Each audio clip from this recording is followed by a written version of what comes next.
Good evening, Reds. Good evening, Manchester United fans, other football fans watching in from wherever. Hope you've had a good weekend. It is just coming to an end and we're about to hit July. What that brings, we're hoping, is a bit more action in the transfer market. I can feel it just in the chat alone. Before I've just popped on, had a little look in the live chat. People are not too happy. Well, tonight I'm bringing you news of a potential exit for Manchester United and Onana. I'm going to be talking about the GYOKERES situation, an update on Bryan Mbeumo. Calvert-Lewin to Man United, you can do one with that. I'll tell you that for nothing. We'll ask you about it as well. Yeah, that story is real. A win for Jason Wilcox and work going on behind the scenes. I know nobody wants to hear about, but believe me, this could be important for Manchester United's future as well. What Martinez said this morning regarding that offer to Chelsea as well and the goalkeeper side of things. But does Onana actually leaving Manchester United open up the door for a potential big goalkeeper coming into Manchester United? We talked Diogo Costa this week, we've talked Emi Martinez, we've talked quite a few goalkeepers potentially coming into Manchester United. Again, more movement on that as well. A bid that was made for Ederson that was turned down. Manchester United know how much Atalanta's Ederson is now going to be. We'll get a conversation going on that. If Sancho and Anthony do leave, Manchester United can afford a striker, but the one they want is not available. Do we spend that on a midfielder? All that jam-packed into your show as well tonight, as well as your comments in the live section, everybody. Get involved. I'm Adam, this is Forever United TV. Welcome along.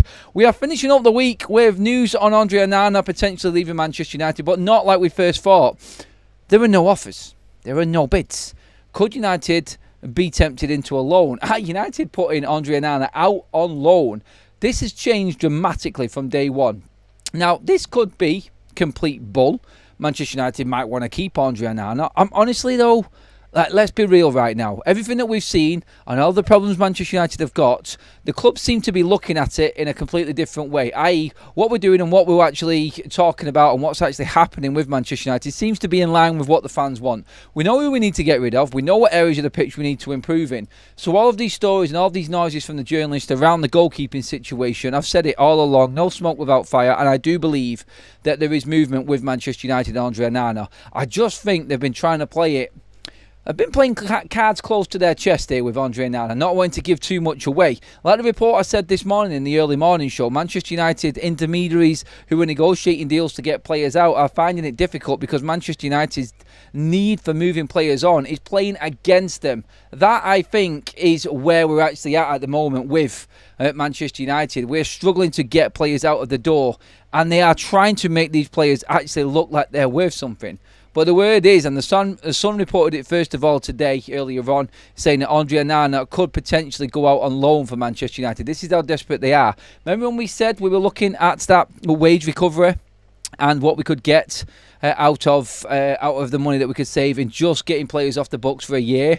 Onana, again, he's on a big wage and could save Manchester United up to 10 million in terms of wages. Now, obviously, that is at the high line of Onana's wage structure at Manchester United. But if he's out on loan and Manchester United can make a deal happen, every penny counts right now. Look, I know you're getting frustrated. I know that you're at your wit's end and you're thinking this is the end of the world.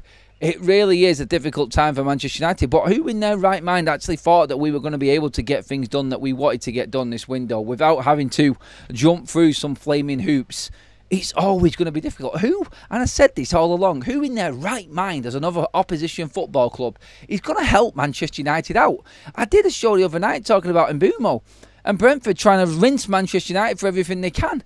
Of course they're going to rinse Manchester United.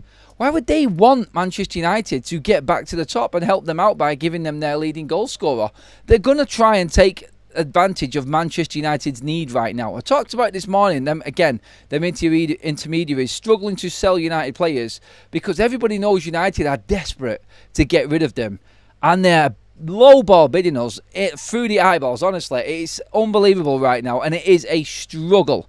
By the way, earlier on, I've just seen someone pop it in the comment. I forgot all about it. We was chasing the 88,000 mark this morning, and we got it this morning as well. So thank you again for subscribing to the channel, everybody. Absolutely brilliant. June has been our best month ever in terms of subscribers. We're about to hit 8,000 just for the month of June, which is absolutely epic. It's brilliant, and people are liking the content and loving what we're putting out there. Yes, I can understand that there's a lot of you that are not happy with the positive side at the moment because you don't see it. But you know what? That's not a problem for me. and you'll always have an opinion on my show here, even if you don't agree with mine. And that's the beauty of this one. I am not the oracle. I am not going to tell you what's right. I am not going to say that you are wrong. I will disagree with you, just like you can disagree with me. But that's what football fan debate is all about. I'll give you mine. You give me yours. At the moment, I'm backs against the wall because there hasn't been much going on. And like I said before, I've been honest from the get-go, and you're not going to get a bite out of me until we get into pre-season. If Bryan Mbeumo is not signed before we start pre-season, the players are back, that's the 7th of July, I'll start to get a bit angry and a bit annoyed myself about it. And worried and concerned was the way that I described it. But at the moment, look, as long as he's available for pre-season, that's all I'm bothered about. He walks through the door with everybody else. 2 quality signings for Manchester United. That's where we need to be. That's where we need to be right now. But hey, let's continue with the news on this one. I want to get your opinions on this. Onana, top line, is over 10 million a year in wages. United are looking to loan him out, apparently, according to this. Now, this kind of makes sense for me because Manchester United know that they cannot fetch the right money in for Onana right now to draw level with PSR. It's a very similar situation to Rasmus Højlund. Bought 2 years ago, no chance of selling him. Who the hell is going to buy one of the worst keepers, if not the worst goalkeeper in the Premier League? And I say that with full confidence. My views are my own. Of course, you can disagree if you want, but I will call it as it is and as I see it. Southampton, who got relegated with one of the worst Premier League records in the competition's history, have got a better goalkeeper than Manchester United. Yes, they have. And you're not even going to argue with me on that one. I'm telling you right now, you're never going to convince me otherwise. We have the worst keeper in the league. And everybody knows it. Nobody's going to sign him for the money that Manchester United did. Inter Milan took us to the cleaners, like many clubs have done over the years. But Manchester United loaning him out again. This is where the creativity factor comes in. It's exactly the same conversation that we had this morning in a way, except it's with a different player. And this is the lengths that Manchester United will have to go to get deals done this summer. I'm telling you now, brace yourselves. If you think it's bad now, just wait for another month to go down the line. You'll be ready, honestly, you'll be ready for going down there with a bloody dumper truck and knocking the doors down and gates off of Carrington, trying to demand answers to what's actually going on. Because it's not going to get any easier. We said it all along. Strap yourselves in for an absolute roller coaster of a summer for Manchester United. We are going to get shafted left, right and centre. We just got to make the most out of every single deal that we can. It's going to be hard work. You knew this was coming. You knew this was coming. And I am at ease with it. I really am. And that's the approach that I've taken throughout this summer. And you can't really argue that I haven't. I've been very positive and upbeat with where I'm actually at and everything that's happening at Manchester United at the moment, because I'm a realist and I do look at everything that is playing into the transfer window this summer and everything that's hampering Manchester United. I'm aware of everything that's going on. Let's get some comments on this first of all. Adam, what does it take to turn against Ineos? I don't know what you're on about, Leo. Cheers for the super chat though, mate. Leo with another super chat. Liverpool just signed some of the best players on the planet. City have got a player. Chelsea now moving. United fans are kissing Ineos backside for one player. Honestly, Leo, complete disagreement with you on that and every single word that you just said, mate. Honestly, I appreciate your super chats, mate. And I know that you get frustrated with everything that's going on, Leo. You're quite welcome to your opinion on that there, mate. And I get it how some fans would actually look at it that way. But like I've said all along, when you don't spend anything in a previous transfer window, and I mean zero, and you've got Champions League football, extra gate revenues from a new stadium build, and then you go into this next transfer window, oh no, wait a minute, no you didn't. Because in the midst of last season, in which Liverpool spent nothing, FIFA decided to open up the window for an extra month. And what year does that fall within for Liverpool? Oh yes, it's this one. The same one they spent nothing in last season. The only reason we're not bringing it up is because they won the bastard league. So they're not really bothered that they didn't spend anything now. But the reason they can spend in June alone, where nobody else really can, is because, yes indeed, they didn't spend anything in the last transfer window, which is the same financial year that we're in pretty much. So That's why they got to spend their money and took advantage where no one else could. Manchester City, well, when you're gifted over 50 million just for entering a competition like the Club World Cup, so too Chelsea, already going into this financial transfer window with the best opportunity within all of the Premier League clubs, you can spend money. Why? Because basically within this financial year, the Club World Cup is bastardly paying for everything that you're spending. So, you go to United, look at who else we are actually up against who are not in the Club World Cup. Let's have a look at this. Let's take Liverpool out for reasons I've just explained. So, Newcastle, they're not in the Club World Cup. Who have they signed? Yeah, no one. I see Arsenal, just about making signings now and catching up to us. We're about to sign our second big signing, by the way, in Brian Mbeumo. And then what we're looking at, who else is in Europe there? Aston Villa. Yeah, I'd rather be in United's transfer position than theirs right now. And then what else have we got? Oh yeah, Nottingham Forest. Maybe selling Elanga to make things happen. I'm not concerned, mate. Not one bit. Not one bit. Chelsea, I've got Liam Delap. Everyone was bitching at me about Liam Delap on here when I was trying to praise that. And now everybody's coming back saying, well, Chelsea are making signings. They signed Gittins last night, pretty much. That's done. That's fine. They knew that they were going to sign that player. And they've still, obviously, still got to do a lot more work yet. Let's see. And I've said this. I'll save judgment. I will. I've already said from the start and from the get-go, I am completely at ease with the difficulty of this transfer window. And that is where we're at. So to answer them questions there, Leo, that's basically why I'm at where I'm at. Because I know where United's... I know what Manchester United's predicament is. This is why we're talking about Andre Onana right now going on loan somewhere. Because we don't really want this player. We shouldn't have bought this player.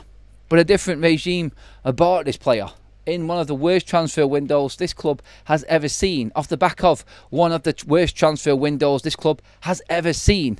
Off the back of what... You get where I'm going. 10 years of absolute shit. And that summer where we bought Rasmus Højlund, Mason Mount and Andre Onana was the end for Manchester United in terms of how we can actually carry on going forward financially. That was it. That was the curtain drawn. End of. Change something now or this club is going to absolutely go bankrupt. You cannot continue operating like this. And again, look at the two players. We're trying to get Rasmus Højlund out. We're trying to get Andre Onana out. We cannot get them out because nobody else is stupid enough to do what we did, which was sign them in the first place through poor recruitment and overpay for them at the same time, giving them really high wages. That's, again, issue. The only reason that Rasmus is not being loaned out this summer to Inter Milan is because Man United are struggling to sign a striker right now to bring in. They need somebody there.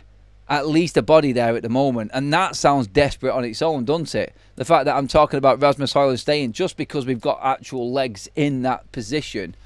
That's a shambles, isn't it? It really is. But there's your reality again. It's hard. It's hard to take. And I get anybody who is angry right now, you're quite within your rights. Quite within your rights to be angry. And I completely get it. You have got your own point to it. As a fan, you expect more from one of the biggest clubs in the world. But the way I looked at it is, I've seen the demise coming. And I know what Manchester United are up against. And the football, honestly, next season, this is why I said all along, I fear for Ruben Amorim. Because I knew what sort of summer was coming.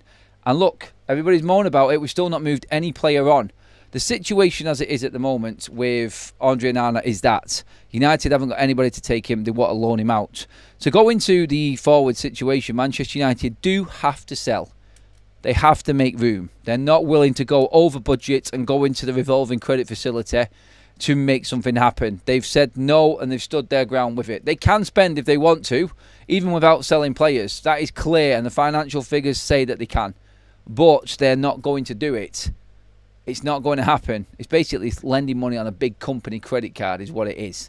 But on top of that, at Manchester United, looking at the striker that we want right now, have you seen the situation and the president coming out talking about Victor Gyökeres today?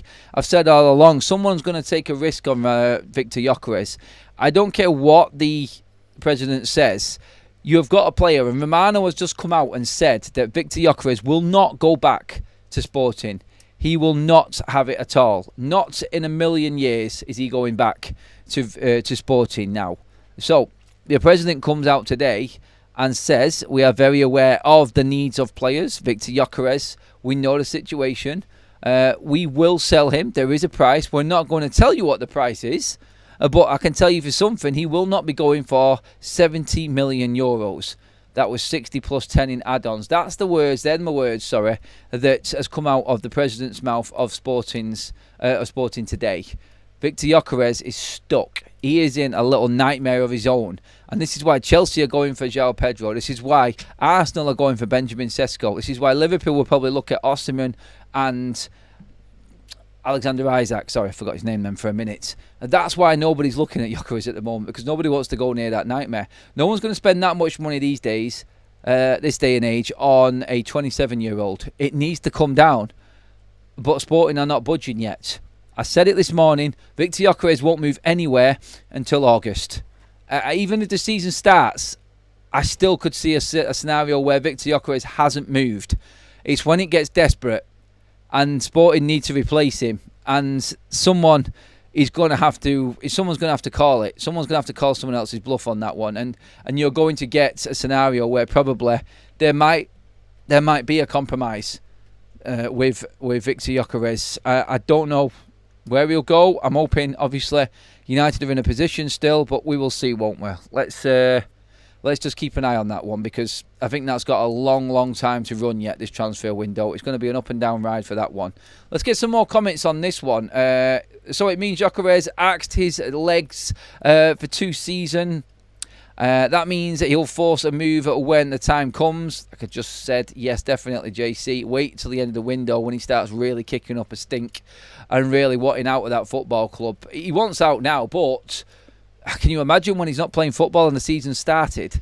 That's when frustrations start creeping in. That's when desperate calls are made, I think. So it's going to be a really interesting one when we look at it. But yeah, when it comes to Manchester United striker, the word is, and the story today was that Manchester United, I think it was Alfredo Padula who was talking about this, was saying that Manchester United, with selling Anthony and Jadon Sancho, like we've said all along, would fund a new striker for Manchester United. That's where we're actually at, but I think everybody knew that anyway. We need to sell players to bring players in, and the next player in should be a striker. The one we want isn't gettable for Manchester United. It isn't. So does that mean that focus switches to midfield and we wait it out? Now, don't shout at me, because I've already called this out. So on the striker side of things, the bookies, for some strange reason, have got Dominic Calvert-Lewin as favourite to go Manchester United. Shut up. Stop making up crap. Why? Why are you doing it? I'm sure this is a lot of Liverpool fans are just putting bets on this, just to wind Manchester United fans up. They're all just putting small bets on to make it look like Calvert-Lewin is going to end up at Manchester United. Look, we're desperate, but we're not that desperate. To be honest, like Calvert-Lewin on really cheap wages as a second or third choice striker, I've not got a problem with that. Not got a problem at all with that. But honestly, it don't even go there. Like Dominic Calvert-Lewin needs to be behind 2 different players. You know what? I would put Dominic Calvert-Lewin behind Rasmus Højlund, and a lot of people would probably disagree with that one. The man is never fit. I don't think there's any point. You know what? In fact, no. Let's just say, in terms of the player that he is, yeah, I would take him as a third choice striker. But the injury record, forget it. Don't even go there. I don't think United will, to be honest. And I've said this all along. Even if there seems to be a deal to have, United won't go for it. If there's an obvious signing there, United are not going to go for it. It has to be a player that they want, particularly. And if it's not, then don't expect them to be bidding for him. That's the situation, and that's where the land lies, I think, with Manchester United and these cheap deals that are on there. The free agent markets, have we made use of that at times? Yes, Johnny Evans, Christian Eriksen, good free transfers for Manchester United. They did a job in their own rights within them transfers, so I'm not counting out the free market. I think there is room there to get a really good deal. But Calvert-Lewin? No, I'm sorry. Don't even test the Man United fan base, is what I'm saying. Honestly, if United are thinking of going for Calvert-Lewin, I'm screaming down the TV screen right now, don't do it. Not yet. At least get another proper striker in, then maybe bring him in later in the window as a, like I said, a third choice striker or something like that as an option to come on off the bench or something. But No, in fact, I don't know why I keep going back to that. Forget it completely. Don't want him. If he's going to want stupid wages anyway coming to United. I'm not there with that at all. Forget it, is where I'm at, basically. I don't know if you got the gist of that there, but I don't want Calvert-Lewin at Man United. You tell me, is that stupid or is that actually smart business? It's not, is it? Let's see what we've got here. Calvert-Lewin can help us get relegated. You can't rule it out. They were in for him a few years ago, and then they realised how crap he was, hopefully. Tango, I'm not sure which mod that is. Someone's changed their names. Cash One and about Gabriel. Yep, I'll be talking about that soon, actually. Dominic Calvert-Lewin is like Luke Shaw, broken. Calvert-Lewin is better in Football Manager than in real life. That's a good one. Yeah, that's the only thing that he is good at. Game. That's it.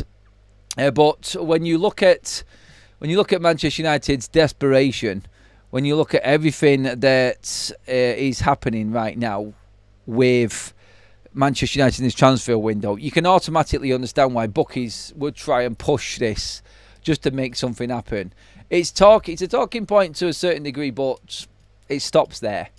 He's a free agent. United need a striker. And obviously, on Tuesday, the free agent market opens up. Players' contracts end and players start moving onto their next year of their contract, or they finish their contract and loan deals finish.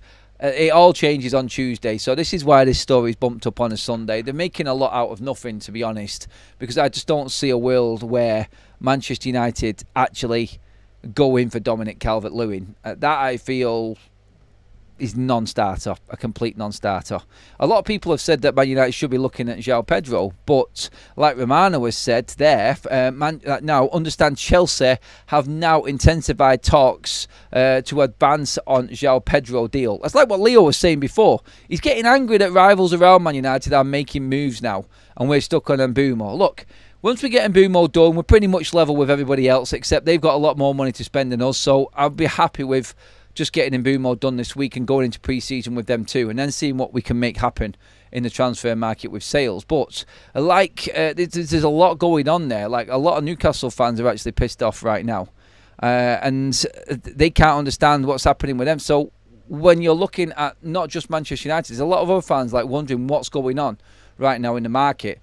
And you just need to remember that the transfer market is a completely different animal this season. And it was changed as soon as they mentioned the Club World Cup and that extra month, and it's just opened up a can of worms and a few different issues with a lot of other clubs, and it's hard for some people to understand exactly what is actually going on with it at the moment. But where we're at is that Manchester United have managed to save some money through the season to get Matheus Cunha in.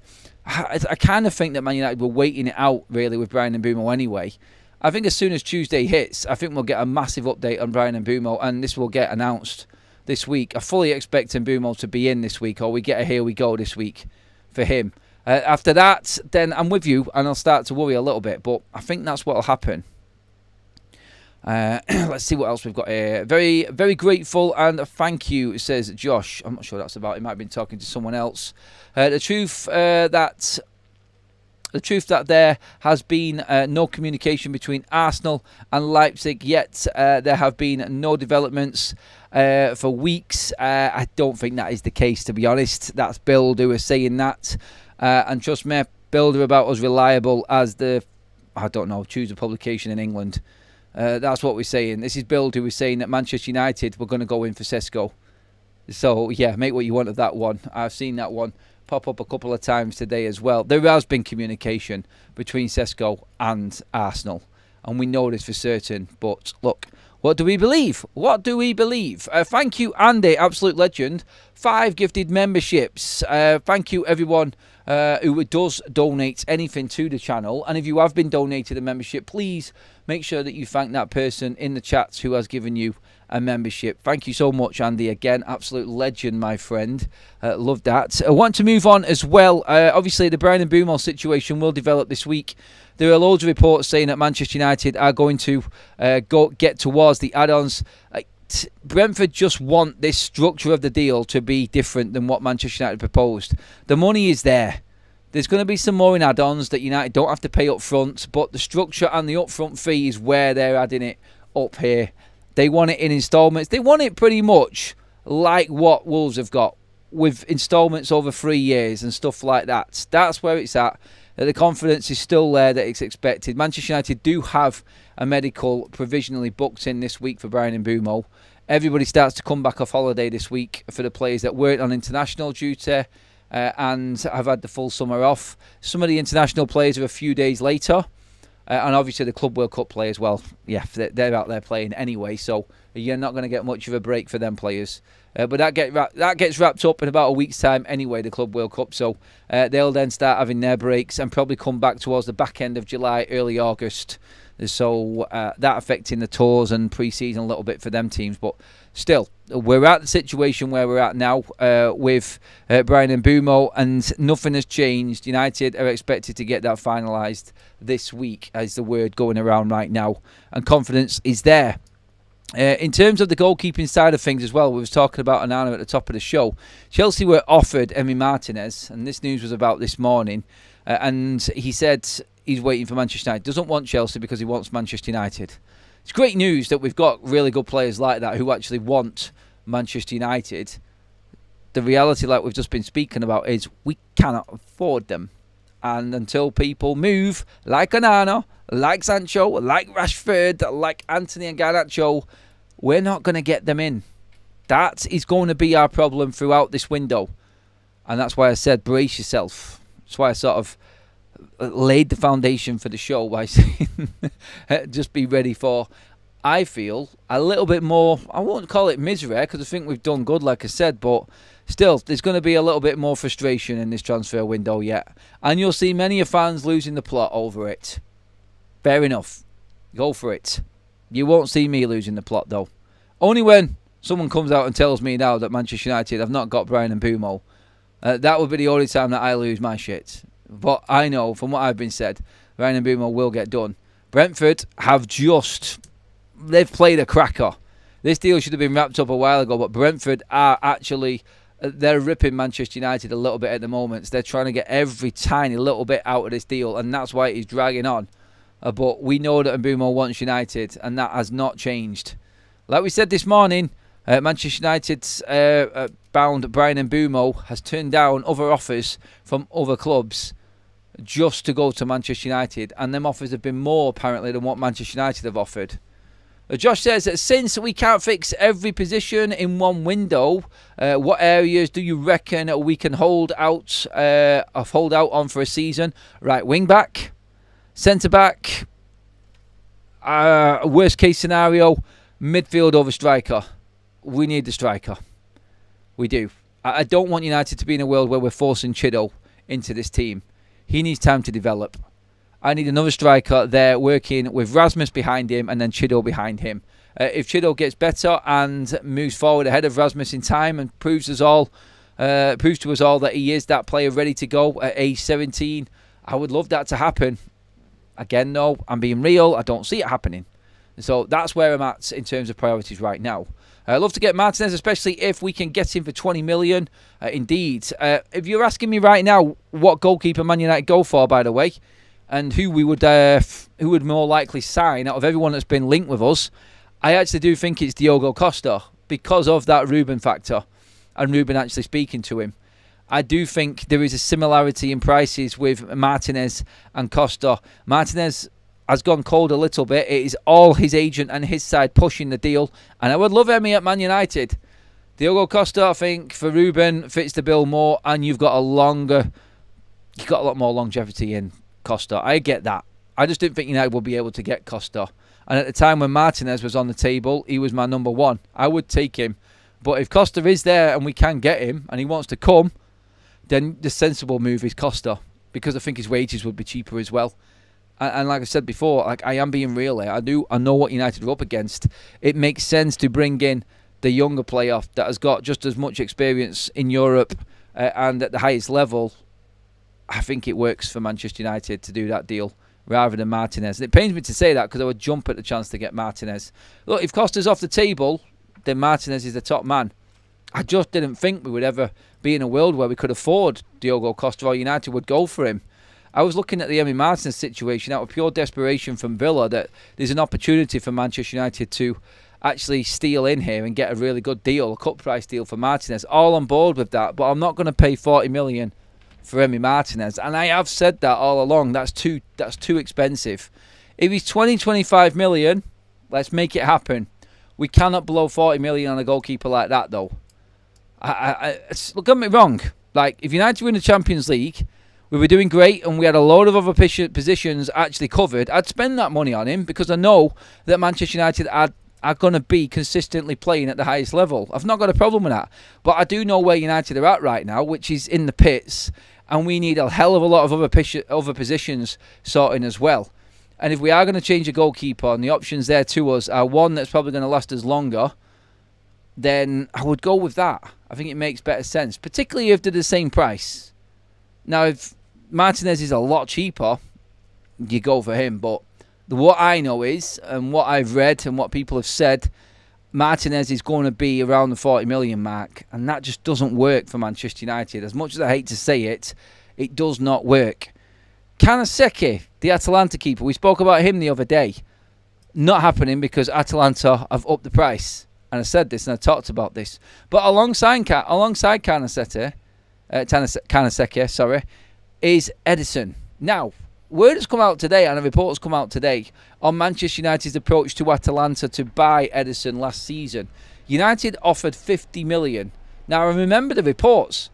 They didn't have time to replace Ederson, so wanted more to be able to go out and get another player. They want 60 million. I think it's euros. And Man United offered 50 million euros, because these reports are coming from Italy. So United offered 50 million euros for Ederson. Market value, basically. And he's worth every penny of that, in my opinion. 60 million euros, that brings it down like 50 odd million quid, doesn't it? Near 50 million quid. It's still worth it for me, but where does that money come from?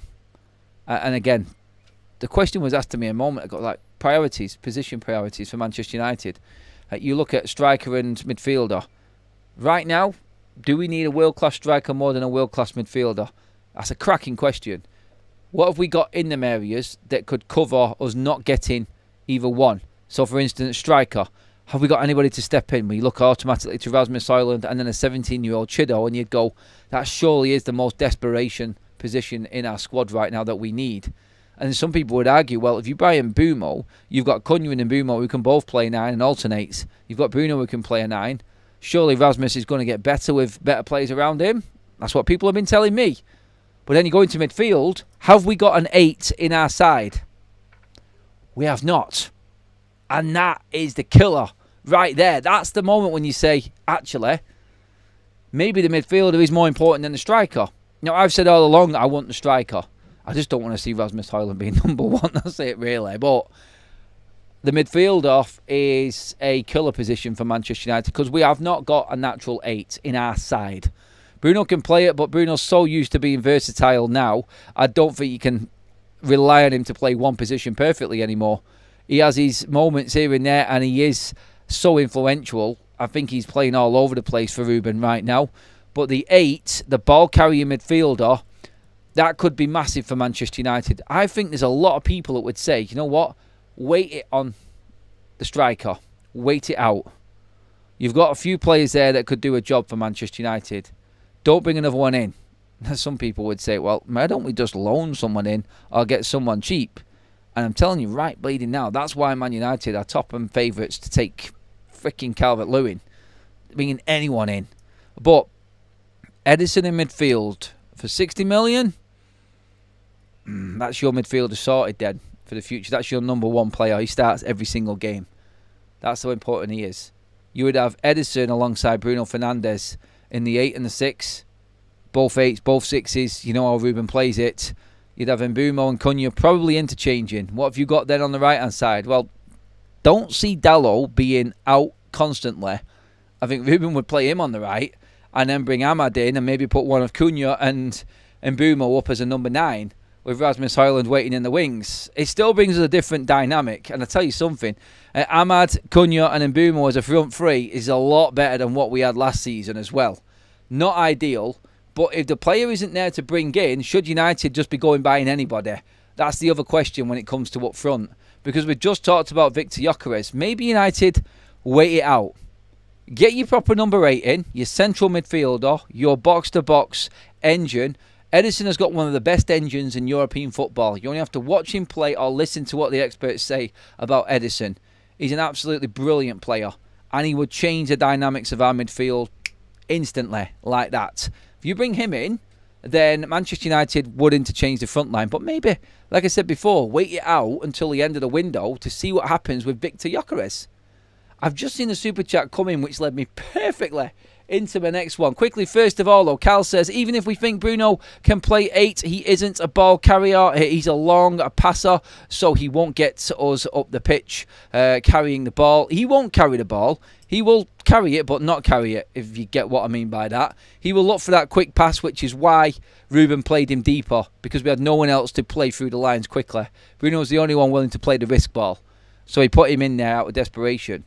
Ederson will carry that ball, pass it, he scores goals, he's great in the air, he's got the engine, he's strong. He's exactly what Manchester United need right now. And he's better than any of the midfielders that we've been talking about, in my opinion. It's not just about me though, so you can get your comments in on that. But Leo with a super chat there. Thanks, Leo. 3rd super chat of the night, mate. Really appreciate that, buddy. 17 million Vlahovic and Douglas Luiz on top. Just saying, apparently not, Leo. 17 million and Vlahovic leaving Juventus, according to Gazzetta dello Sport now, is not real. He doesn't want to leave. So that might not be an option for United. I don't know. The story keeps on changing all of the time. But like you said there, Douglas Luiz, Vlahovic. The thing that I brought up earlier on was, because it looks like it's such a gift horse, never look a gift horse in the face, you know what I mean? United are not just going to go and do a deal because it looks cheap. We've done this before, I think. Unless Ruben really wants that player. And Vlahovic apparently is on his list. Douglas Luiz has been spoken to by Manchester United, but they're concerned about his injury record. I think he missed 20 games last season for Juventus. Vlahovic, Douglas Luiz, I get it. It looks easy. United are not doing it though. There is a definite tactic and there is a definite plan for Manchester United going forward. And it's not the obvious. Wait until August and then them deals might actually start creeping into Manchester United's thinking. I think that's where we're at. Full focus now. And Mbeumo, selling players. I don't think anybody else is going to come in very quickly unless we move players on. Unless something really opens up or changes. And United are ready. We've spoken to how many players have I been talking about? Quite a lot. I think right now Manchester United are ready to go on every single deal that they're thinking and negotiating about if players are sold. And I think they know which ones work best for them. I do think there is a priority list in them players that Manchester United are being linked with as well. If we do get the sales in first of all. That's the intriguing part. Can we make sales now? Big question. Glenn with another super chat. Thank you, mate. One thing to bear in mind on Rasmus is he has never had a pre-season at United. We shouldn't underestimate that impact on a younger player. No, we shouldn't underestimate it. But honestly, mate, the chances he's getting, I'm not even questioning his work rate or his fitness. I just don't think he gets the Premier League. I don't. I just cannot sit there. And we will forever and a day try and defend the player or make something good out of a bad situation. People will say I do that all the time. That's different. And I'll explain why now. But we do this with players in particular. Like, he would be all right, wouldn't he? That player would work. Some people in their heads right now are going, you know what? I'll take the Ederson in midfield and I'll take Calvert-Lewin up front. And you'll convince yourself that that player is actually good enough for Man United. And then in the season you sat there and you're going, what the fucking hell's going on here? Like, what is this guy doing on the pitch? We all do it. I know. I've done it before. I'm thinking, maybe, yeah, I can see why. And then like, oh, no, don't do it. Don't even let your mind drift into that department. Don't let your mind drift off in that direction and convince yourself, that he is going to be good enough to play for us, because he's not. And I think this is how United are looking at it right now. The obvious is not so obvious to Manchester United, or what is obvious to us. I get the whole Vlahovic and Douglas Luiz situation. I get Polina more. I just hope that them talks start opening up a little bit more again as well. But yeah, the priority list has been Mbeumo. That's it. Oh my God, wow, is that real? João Pedro to Chelsea, here we go. How quick did they get that done? Romano has just broke that now. João will travel on Tuesday for a medical test and contract signing. Ready for FIFA Club World Cup. Oh, I'm sorry. They have only just started talking. Oh, God, this doesn't make it look good for Man United, does it? But again, like Chelsea have got a lot of money to spend. We haven't. But how on earth do you negotiate that deal so quickly? How are they accepting that, Brighton? If it's Manchester United, we're getting absolutely rinsed right now. We've actually offered more. Like João Pedro, he's not Brian Mbeumo. Let's just get that straight for one. And some would argue that João Pedro isn't even that good. But that again there shows you, doesn't it? Like Chelsea, he's not a standout signing. The more I look at it, I'm like, I'm not convincing myself here, like I just said either, about this not being a good deal because he's gone to another club. João Pedro will do a job at Manchester United, but they're alone there. 50 million. Excess of 50 million. Could United have gone for João Pedro? That's a question. I've just seen that pop up now. Like, literally, here we go. Would anyone have taken João Pedro, by the way? Would you have taken him? Les Paul says, see, and you think we are moving, we are effing shite. No, Les, we are moving. And when we sign Brian Mbeumo this week, obviously, we are expected to. But when we sign Brian Mbeumo this week, we are still pretty much level with Chelsea in what we're doing business-wise. What we need to remember is, I've said this all along, Chelsea and City have got loads of money to spend this summer because of PSR. Liverpool had loads of money to spend. Nobody else is going above and beyond. Let's not forget, Manchester United were relegation threatened, and we cannot shift our players on. We haven't got the money. Don't spend what's not there. And what are they supposed to do in this situation? They have offered really good money for Brian Mbeumo. Nobody's going to pay any more than Manchester United. And they still don't want it. They still want to try and sting out a little mil here and there more out of Manchester United. I don't even know if João Pedro had a release clause. So that could be interesting as well. And that could play into this one. I get this is going to feed all of the fans thinking that Manchester United are not moving and everyone else is. Let's see what happens when we get Brian Mbeumo done. But again, it is one of them. Would anyone have taken João Pedro, by the way? Let's see. Hi, Adam. Somebody who could play at 9 is Ahmad. I don't think he can, mate. I'll be honest with you. He's not suited to it. He likes that space to run in behind. I think he's better running at the players rather than going past the players and waiting for the ball to come through. I think that's his game. I wouldn't put him there, to be honest. I wouldn't. I think he's better arriving late into the box. We need that fox. That's what we need there. We do need that fox.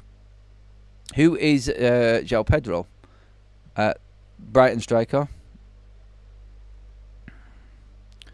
Let's see what we've got. What are they supposed to do? What they should have done. Sold Bruno. Should they? Well, this is the thing, isn't it? It's going to open up the debate again. Like some people would say, Manchester United needed to sell Bruno Fernandes to fund their summer. Some people would say we shouldn't be selling our best player. Again, the impossible summer is turning out to be the impossible debate with most Manchester United fans right now. Behind the scenes, this isn't going to please many fans again, but it is good news as well. Manchester United signing JJ Gabriel to another 2 years is absolutely brilliant business for Manchester United. It's not helping us now. I want transfers now. I need business now is what you're going to say to that. But this kid is absolute mustard and has had Barcelona, Real Madrid, everybody knocking on the door. And Manchester United with Jason Wilcox have managed to sign him for another 2 years. I get it. Pile in. Tell me I'm trying to big up the regime and try and big up Ineos. I'm just talking about a positive. And in years to come, hopefully I'm clipping this and telling people, I told you this was a good bit of business. Manchester United keeping hold of this kid is absolutely brilliant news for Manchester United fans.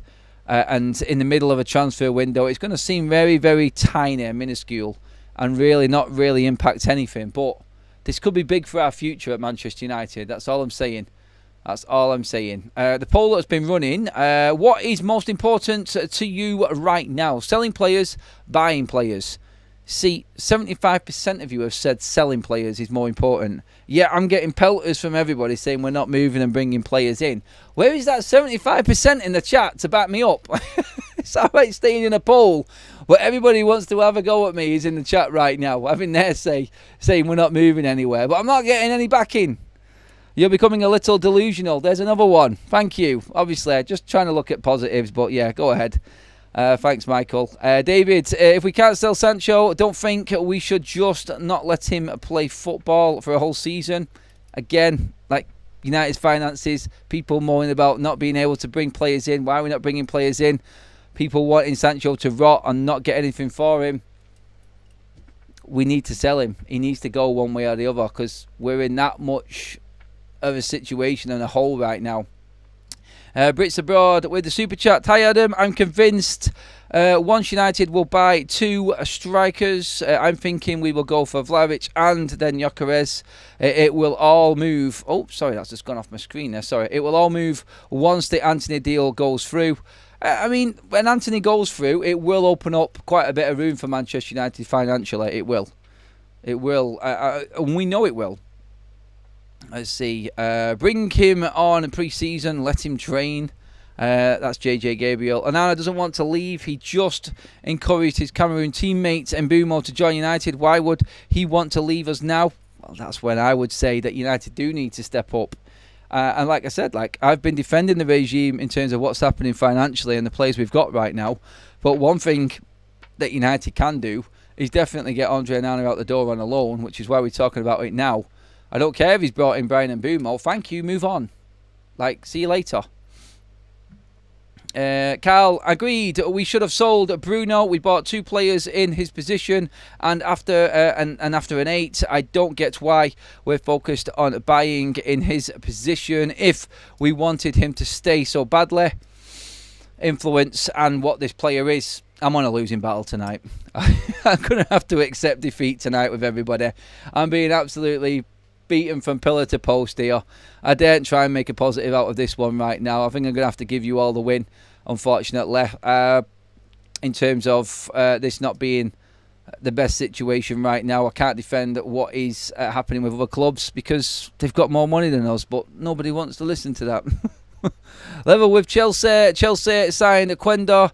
Not here yet. Has to go even before window even opened. Now added Gittins and João Pedro. How are we level? Because in terms of this season, mate, what are them players he's going to be starting?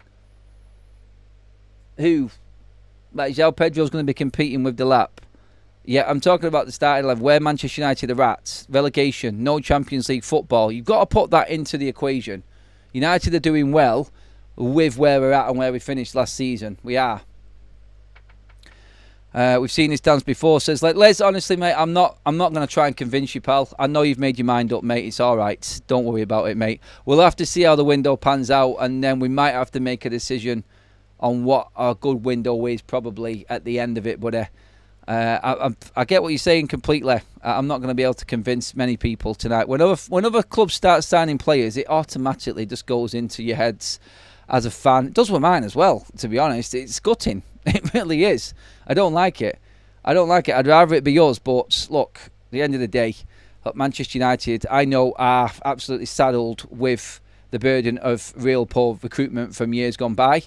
And the money that we spent over the last few years hasn't really worked for Manchester United, whereas City, Liverpool, Chelsea, they seem to have spent a lot better than Manchester United and get better money for their players. They're in a better position because they're in the Champions League as well, obviously. There's more revenues coming in as well. Don't forget, by the way, Chelsea are being funded by the Club World Cup also, and they have just conned the biggest loophole in financial fair play history in selling a women's team and selling a hotel part of the stadium. That has to be brought into the equation as well on this one, surely. United still have the second highest off-field income in the world, minus the Glazer and Ineos slices of pie. Alfred says, whoever bought Onana and who sold him at Manchester United, those people are cursed and will never see the kingdom of heaven. Selling Rashford, Sancho and Garnacho is a statement about the mentality of the squad. It's pivotal to do this transfer market. Yes, Pablo, it is a big statement.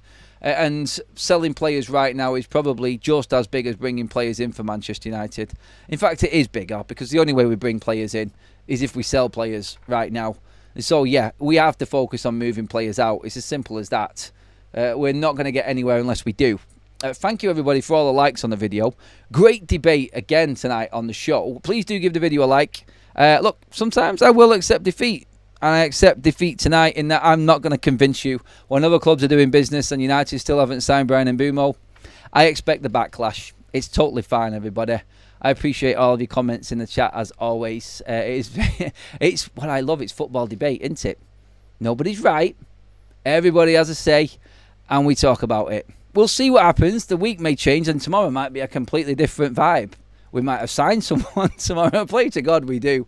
God, I need some comeback now. But yes, I'm still confident, like I said many times before, that this week will bring some better news for Manchester United. I just want to say a massive thank you again, though, to you all. Don't forget, like, it isn't just my voice, it's everybody else's. So please do keep your comments piling in. I know a lot of you are going to criticise me in the comments section. It's fine. Just please lay down a little bit on the abusive side of things. There's no need. Just call it out. Like, don't call me names needlessly. But hey, look, I'm only asking nicely. Let's see what happens. Anyway, everyone, please hit that subscribe button as well. And let's move on to a fresh day tomorrow. And let's see what it brings. Hopefully, like I said, we have a better week and we get a lot more news. That's what we're talking about, everybody. So thank you, everyone. Again, cheers for tuning in. As always, I will be back tomorrow, and I will still trying to be positive. I will. And yes, at least I do back my arguments up with a bit of context as well. So come on, give me a little bit of something, everyone. Give me something in there. Anyway, cheers, everybody. I will see you all tomorrow. Have a fantastic evening, whatever you're up to. And I will, like I said, be back with every bit of news.